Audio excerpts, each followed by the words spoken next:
Hi, my name is Ashraf Ismail, Game Director of Assassin's Creed 4 Black Flag, and I'm very proud to be showing off the Caribbean open world. Here, we're going to start with Edward. After completing a few missions, he's met up with the assassins, but he's not yet bought into the creed, so he still has this selfish need for fame and fortune. Edward is one of the most unique characters we've created for the Assassin's Creed universe. He is a man who is still trying to figure out who he is in life and what he wants to get out of it. At this point in the story, he still wants that fame, so one way to get it is to complete these assassination contracts. This is a way to make money and to gain a bit of notoriety. So here we go. We have 2 targets to take out, 2 Templar brothers. So we're going to accept the contract, and the world map is going to show us where this contract takes place. So we see here that the contract is actually very close to us. It starts in the village we're in, but as we zoom out, we want to show you the world that we have. Many locations, over 50 locations, centered by Cuba, the Bahamas, and Florida up north. This is a massive world. There's a lot to find and do in this Caribbean Sea. But now we'll get back to the Fisherman Village and go after our targets. The Fisherman Village, it's one type of location in this world. It's really here as a convenience to the player. This is where you can start missions, where you can shop to upgrade Edward and the Jackdaw itself. It's really about the mood and the ambiance of the Caribbean Sea. In the distance, we have a tavern that we're approaching. Taverns are places where you can hire crew, play mini games, drink if you wish. But for now, we're going to focus on the targets and take them out.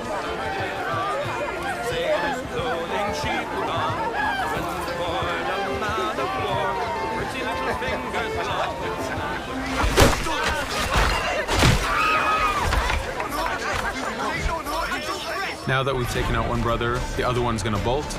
Just like classic ACs, we can chase him down and take him out that way, but there's many ways to complete this contract.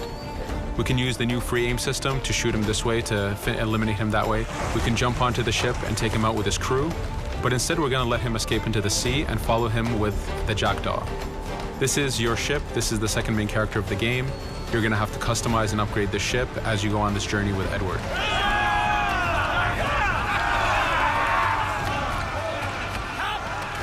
We've seamlessly gone from a ground chase right into a naval chase.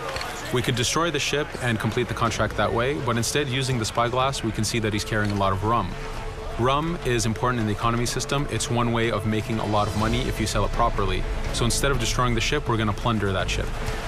Fire! Here you can see the upgrades that we've made into the naval combat. Using the front cannons, you can shoot chain shots to slow down the ship. Using the new round shot mechanic of trajectory aiming, you can aim for the hull and do a lot of damage this way. This specific enemy is what we call a frigate. Frigates are the type of ships that you need to destroy as fast as you can, because the longer the fight lasts, the more damage they're capable of doing. We have other enemy types like the Charger or the Man of War. The Man of War is a massive ship capable of carrying over 100 cannons. These are ships that you really need to upgrade to be able to face. But now that this frigate has been demasted, we can start the boarding. Boarding, it's very important. You are a pirate. This is how you gain cargo. This is how you take on ships. So here we can start the boarding from any orientation or angle we wish. The distance even matters. If you get too close, the 2 crews will just jump right into each other. If you start a bit further, you can jump in the water and go in for a sneak stealth attack. We have 2 objectives to accomplish for this boarding. We can take out the captain, and we need to take out some of his crew. So using the swivel gun, we will efficiently take out a lot of the crew. And now we'll go for the captain using Edward's navigation abilities. Here, again, using the new free aim system, we have a dangerous enemy on the other side taking out our crew. We can easily take him out with a headshot.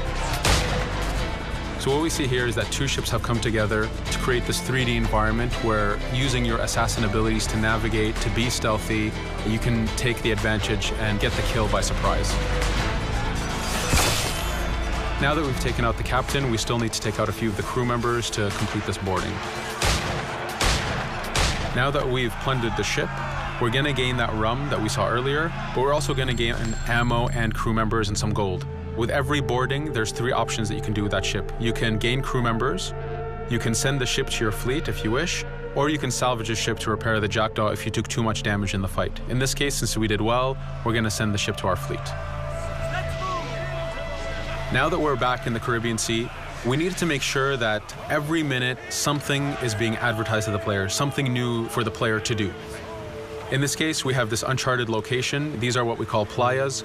We have over 75 of these in the Caribbean world. Every playa has something very important for the player to find, something that will help in upgrading Edward or the Jackdaw. So it's in your advantage to explore these locations.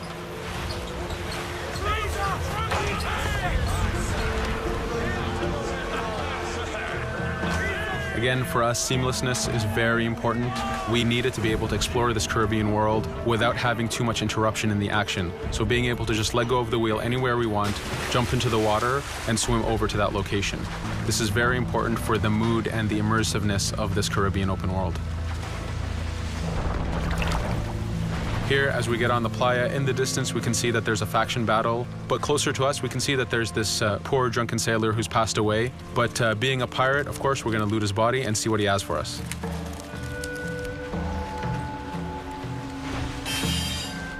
So we found a treasure map. This treasure map is asking us to go to an island called Misteriosa. Every time you find one of these, you know that you're going to find a treasure that is linked to the progression of the Jackdaw or Edward, so they are very valuable. Here we're going to take a look at that faction battle. We have a British ship facing off against a Spanish ship. We could jump in and take advantage of this opportunity, allowing each ship to weaken the other and for us to plunder both. But now we're going to make our way back to the Jackdaw. Again, this is the second main character of the game. There's a lot of customization and a lot of upgrading to do on the Jackdaw. You can upgrade all the weapons to fit the playstyle you wish. Now, as we get onto the Jackdaw, we can see that the crew is cheering for us. Edward has a really close relationship with his first mate, Adewale, standing right there, and with his crew. And this is something that you'll see later in the demo, that we can lose and gain crew members. Again, using the spyglass, we can really see the contents of a ship, but you can also assess the danger and threat level of these ships. But for now, we're going to continue to Misteriosa to find that treasure. Here we've crossed into a harpooning zone. The harpooning system is connected to the hunting system, which is used for upgrading Edward himself. So you can upgrade the number of weapons he carries, the ammo that you can carry, and even his health. But for now, we've moved past that zone and we've got into a storm. Storms are very dangerous. If you're not careful, if you don't know how to navigate a storm, you will take damage to your ship and you will lose crew members. In the distance, we can see a water spout. This is a tornado in the ocean. These are very dangerous. They can suck you in, and when they do, they tear the ship apart and take out your crew. Here we can see its effect on a ship. This poor ship got sucked in and got destroyed. Storms are very dangerous, but we wanted the player to take advantage of this. When you've mastered a storm, when you know how these systems work, you can pull enemies into a storm and let the storm do damage for you. So there is a strategic element to using a storm in the world.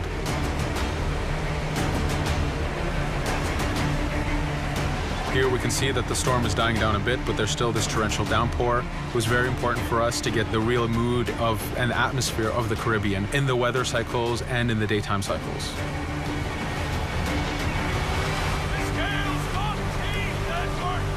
But here, since we've survived the storm, did pretty well, let's order our crew to sing.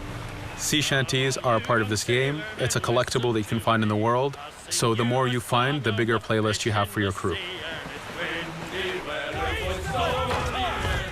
But for now, we've made it to Misteriosa. So again, we're going to seamlessly get off our ship and explore this location. Misteriosa is a Mayan ruin. Mayan ruins are heavy with stealth and navigation capacities. There's a lot of treasures and hidden discoveries to be found in these locations.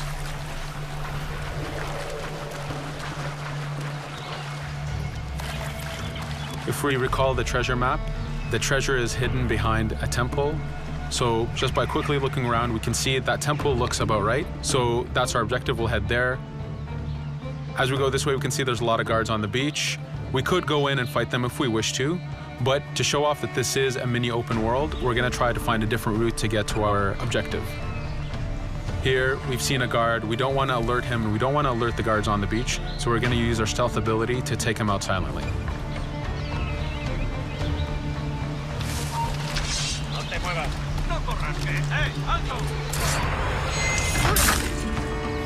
With AC3, we were able to push the navigation in the frontier, which means using natural environments like trees and rocks and so on. Mayan ruins are the perfect place where we mix man-made structures and these natural environments. So you really get to feel how far the navigation abilities of the assassin have come since the original game. In the distance there, we can see another part of the island being blocked off by a patrol of guards. We're going to avoid it for now and go for that treasure.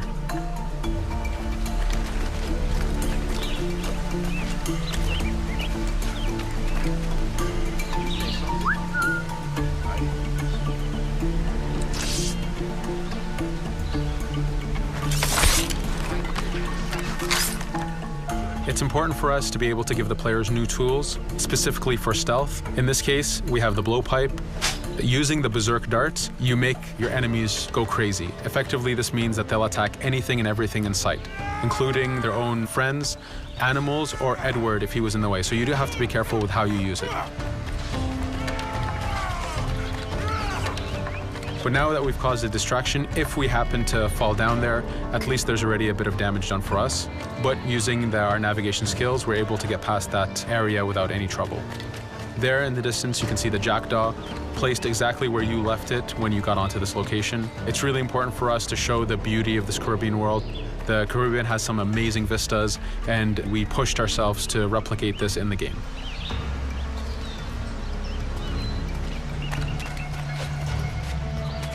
As we continue forward, we can see in the distance there's a couple prisoners that are taken hostage. This is a scenario that you need to use stealth. If you're detected by those guards, they will kill the hostages. So in this case, it's to your advantage to use the environment to figure out how you can take out those guards without being detected. In this case, it's 2 guards, so it's not too hard. There are other scenarios where you have more guards and you have to figure out how you can take all of them out at the same time. Now that we've freed these prisoners, they are more than happy to join our crew. This is just one way of gaining crew members. As mentioned earlier, there's the taverns. There's actually many different setups of gaining crew.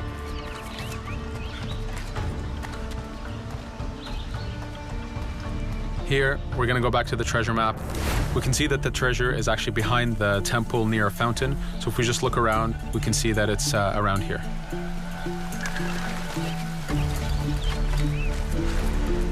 Now that we've found the treasure, what we've actually found is a blueprint. Blueprints are incredibly valuable for the upgrading of the jackdaw. This is how you can upgrade the biggest and most devastating upgrades of the ship. So here we're approaching a reach high point. Just like classic ACs, synchronizing with a reach high point reveals the contents of a location and the map itself. But as an added feature, because this game world is so huge, there are many different locations, this also becomes a fast travel point. So now you can, by synchronizing now, you can come back here anytime you wish to collect those treasures that we passed up a bit earlier. Here we've reached the end of the demo. This was a tease of the open world that we have. We're very excited to be able to show off this game and to let you play it very soon. Thank you for joining us.